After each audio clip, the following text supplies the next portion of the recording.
আমি একজন school teacher, আমার একটা সম্মান আছে, আমি সততার সাথে জীবন কাটিয়েছি।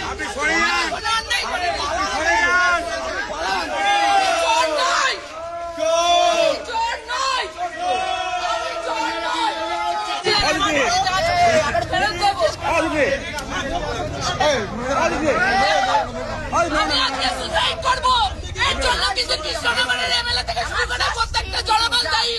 আমি সুসাইড করবো, আমি একজন স্কুল টিচার, আমার একটা সম্মান আছে, আমি সততার সাথে জীবন কাটিয়েছি।